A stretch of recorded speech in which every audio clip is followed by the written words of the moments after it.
Fáilte everyone, you are very welcome to this, another edition of Mind Your Precious Self. It's Misha, Dr. Karen Nick-Vard. My name is Karen Ward and I'm delighted to be with you here for a subject very dear to my heart and very seasonal. And it's how to survive the festive season. Now, this might be a topic that surprises you because you could be thinking, really? Survive? Surely the festive season is a time of joy, a time of happiness, a time of celebration, and indeed it is. And some of you might be surprised that I'm using the words festive season as opposed to Christmas. And the reason for that is at this time of the year, the end of December, many people celebrate many things. For you, it could be winter solstice. It might be Yule. It could be Christmas. It might be the calendar New Year, or it could be Hanukkah, or it could be any other festival, depending on your background, where you come from, and what resonates close to your heart. However, I'm sure you'll agree with me that most of us experience a break in work, a holiday, if you will. Schools close, colleges close, many businesses take a couple of days off. So it is a unique time in our year when most of us, and I wave a flag out there for those who are in retail and those who are in the hospitality sector, who might be very busy at this time, that there is a sense of a stop and a hibernation. And if you think about it, during the summer holidays, we all take time off at different times. So this end of December is unique in that a majority of people take a holiday, a celebration, a rest, whatever you want to call it. Yes, it is meant to be a time of joy, a time of love, a time of celebration. And yet so often it can be, are you overjoyed or are you overwhelmed? Because sometimes those old traditions we celebrate mean that one or two people bear the brunt of all of this hospitality and festivity, while the rest of us receive gratefully, and there may be a sense of what was that all about? And what you might not realize, and I have my psychotherapist hat on here, is what often happens that any emotion you're feeling at this time of the year tends to be magnified because it's a very intense period with social interaction heightened, shall we say. So that means if you're feeling joy and happiness, you'll feel overjoyed and a huge sense of happiness. But it equally means that if you're feeling a little bit sad or lonely or feeling depressed, that too can be magnified. Therefore, I am here to offer you tried and trusted holistic ways, mind, body and soul, to survive, more than survive, to thrive, to celebrate this festive season in whichever way suits you best. And it's still early days, and whether you have your decorations up or not, or whether you subscribe to that, possibly you are thinking about present giving or gift giving, whatever you refer to it as. And this can be a huge source of angst and indeed the overwhelm I mentioned. Because it might have been when you were in the family, you had a small, maybe 4 or 5 siblings, mummy and daddy, and there were presents, and that was great. And now those 4 or 5 siblings are with partners and with their children, and you get the idea. So the family is suddenly extended. And what are you to do? Buy presents for all of these people? And of course, we live in a time where we're really conscious of those around the world who have less than us. And we're now much more ecologically and environmentally aware. So therefore, you might think, what can we do to make this more pleasant and sustainable? Well, here's a few ideas. on one side of my family, we decided to do the Secret Santa, or the Kris Kringle as it's known over in the Eastern European countries. Therefore, everybody's name goes into a hat. You pull out one name and you buy a present for that person in secret. So you get to be Secret Santa. And in this particular side, my husband's side of the family, we had a limit. It had to be under €10 and it had to be something funny, something to do with the person you were buying it for.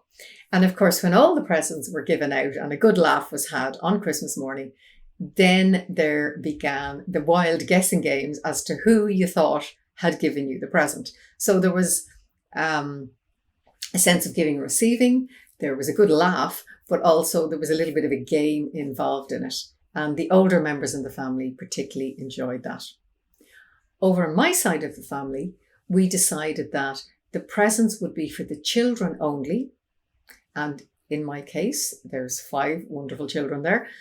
And then the rest of us would receive a token as a family. One of my sisters is very creative, and she and her little ones craft. I mean, over the years, we've had fancy Christmas wreaths, fancy Christmas decorations. We've had poinsettias in lovely tubs that were hand painted. You get the idea. And we each enjoy coming up with something original. There's been fancy hampers. You get the idea. But it meant that there was not that huge, oh my gosh, where am I going to get the time and the money, of course, to buy presents that people may not even want. You know the classic, oh, thank you.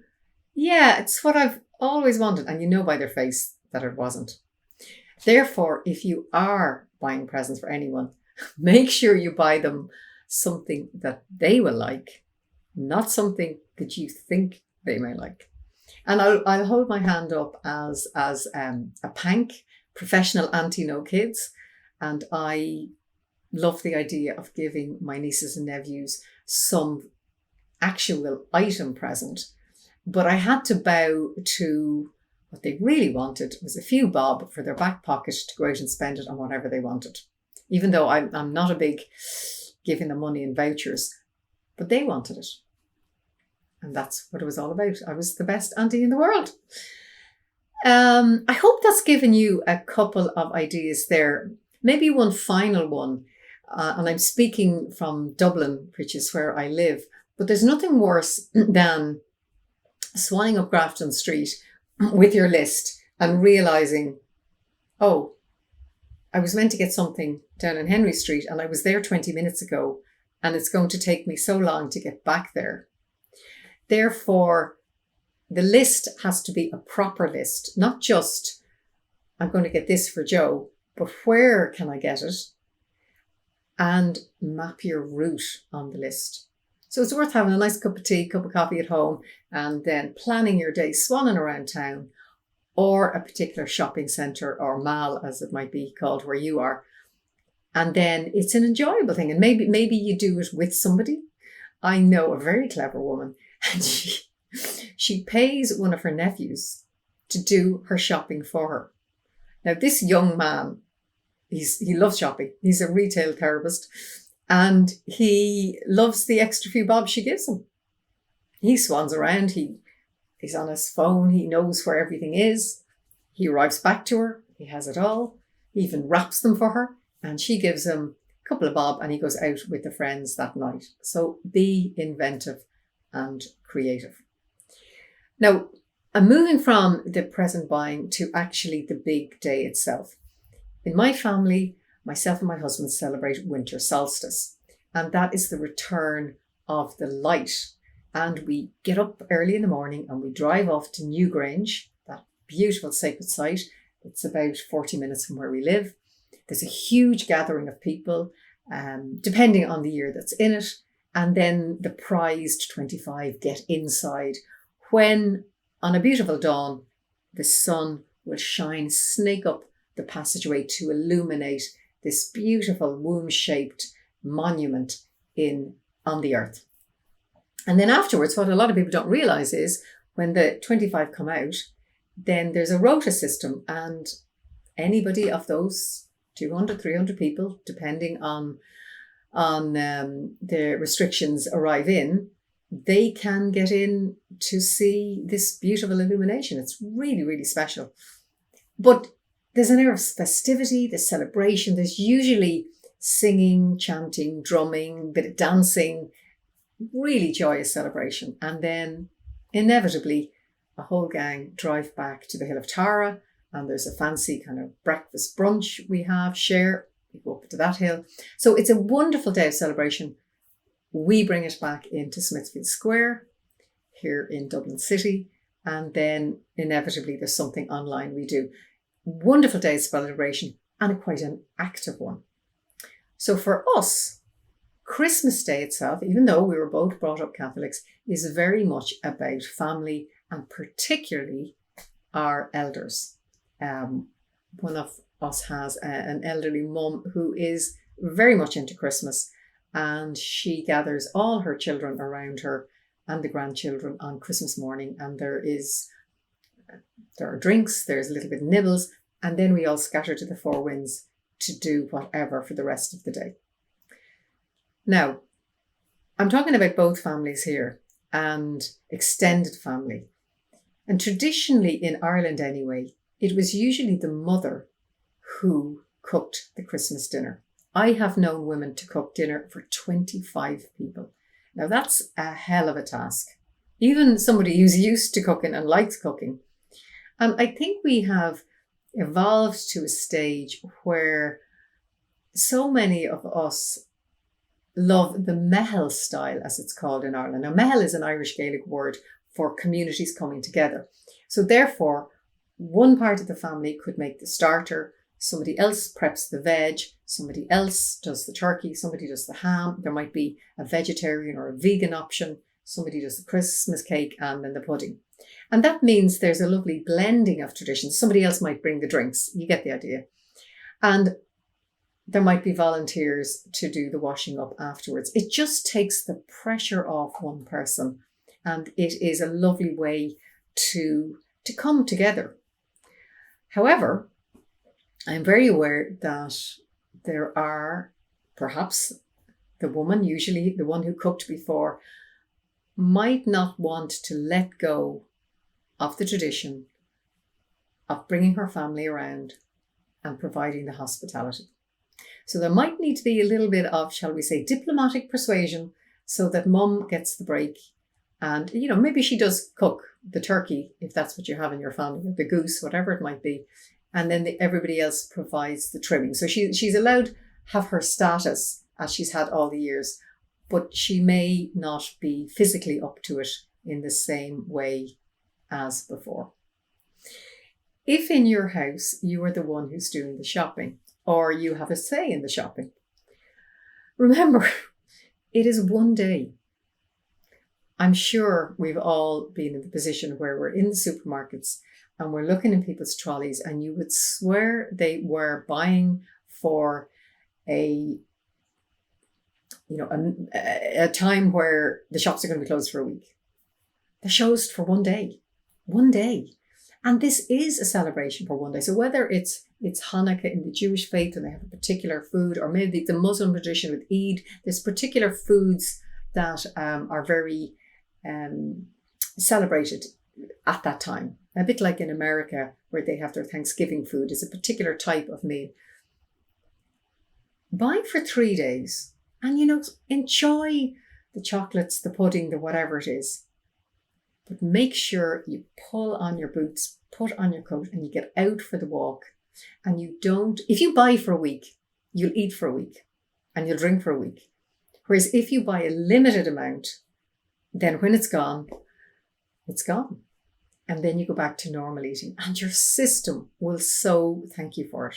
There's nothing worse than waking up on the morning after the big day, whatever it is. It might be some sort of party, office party, and you've got a raging hangover. You can't even think straight. So moderation with treats would be very much what I would recommend. And it's really coming from that, as I said, holistic way of being.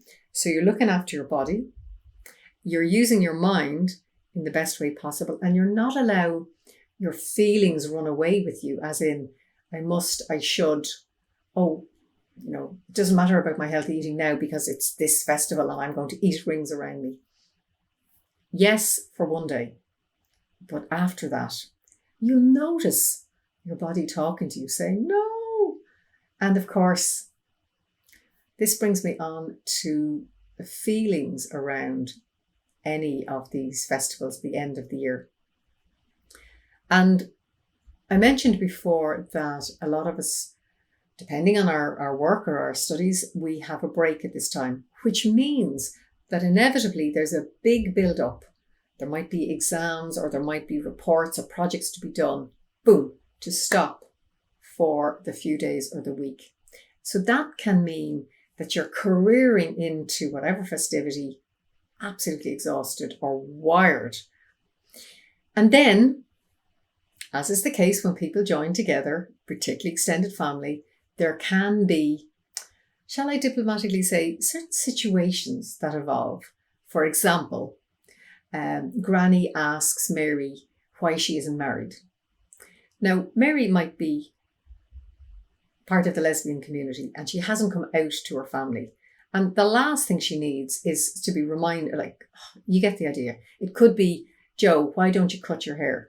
And he is sporting this gorgeous long hair in his man bun that he loves. Or it could be sibling rivalry rears its head, all of these things. Whereas if there was an anticipation, Granny's not going to change her ways, but maybe Mary can take her to one side and explain the situation. Maybe Granny will understand, which would be fantastic. Or maybe it's Joe decides to wear a beanie hat, whatever. In other words, anticipate regular crunchy situations and ameliorate them in the best way possible. Because the last thing you want around a joyous meal is some row or some tension. You get the idea. Now, when we continue on the festive season to that gap between, if it is Christmas or winter solstice or Yule, there generally is a time of hibernation. Happy days.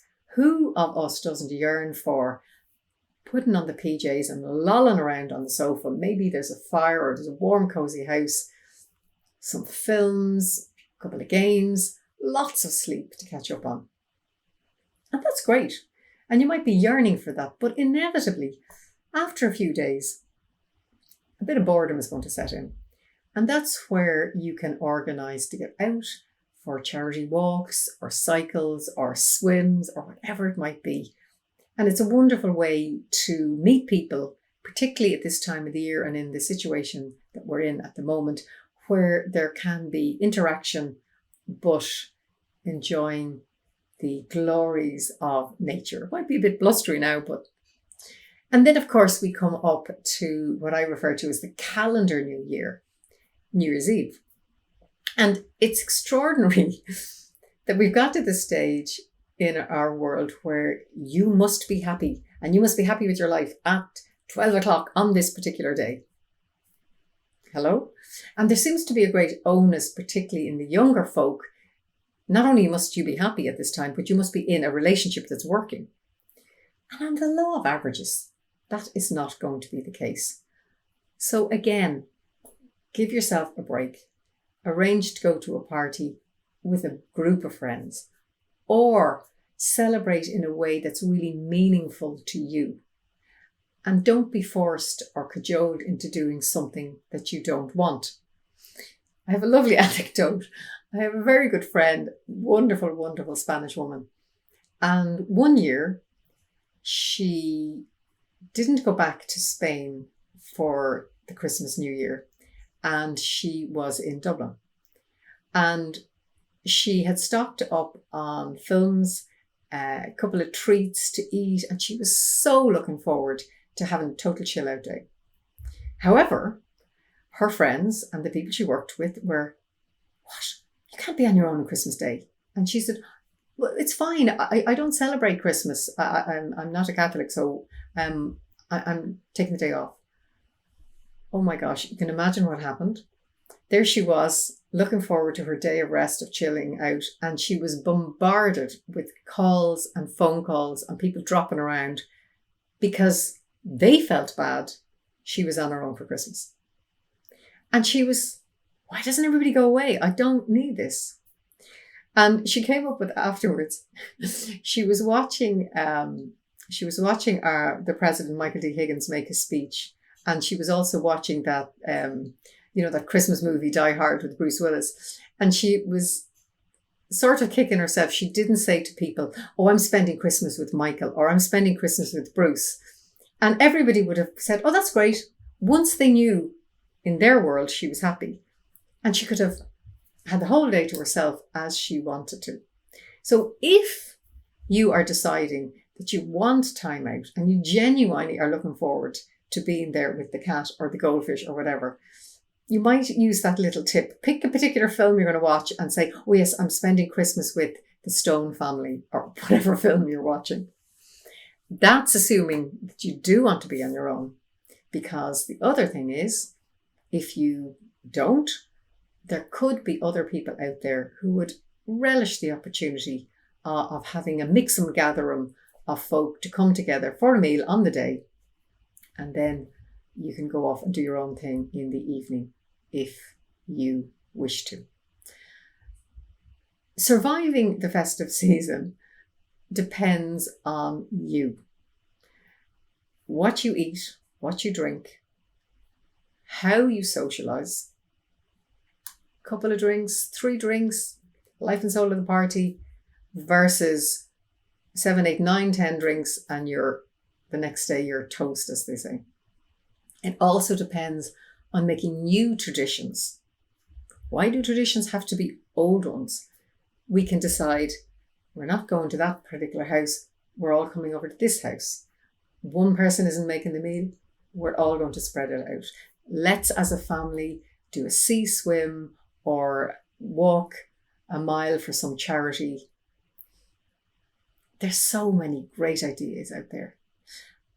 And you've heard me say the word diplomacy and diplomatic a few times. And again, when you are floating out these ideas to family members, particularly the older family members, you may need to be aware of possibly they might feel it's always been like this has to be the way, and gently drop in the idea of new ways of being. And I would say that particularly the case with any of you with young children, it's so much easier to host Christmas or whatever festivity it is with the children in their own home, with their own toys and with their cot or their cradle nearby, rather than having to uproot them, put them in the car and drive them to another place. So again, that can be the introduction of a gentle break in an old tradition when there are children in the family. May you thrive over this time. May you embrace, yes, there's long, dark nights, but if we're inside and we're warm and cozy, sleep. Catch up on all those books and films. Catch up on long conversations, be they on FaceTime or on the phone or whatever. And remember, for our ancestors, wintertime was about dreaming in the future. They recognized that, like the animals, it was time to cozy down and hibernate. If we were squirrels or bears, we would be in our caves, in our trees, or preparing for it quite soon.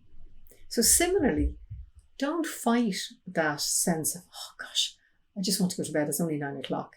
Go for it. Listen to what your body wants.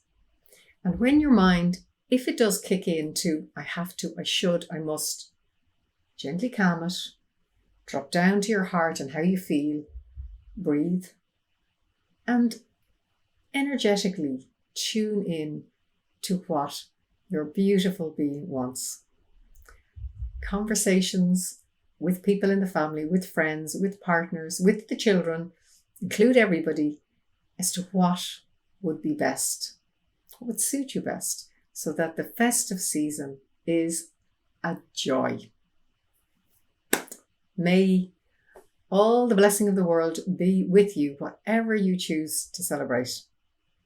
Mille buíochas, 1,000 thanks.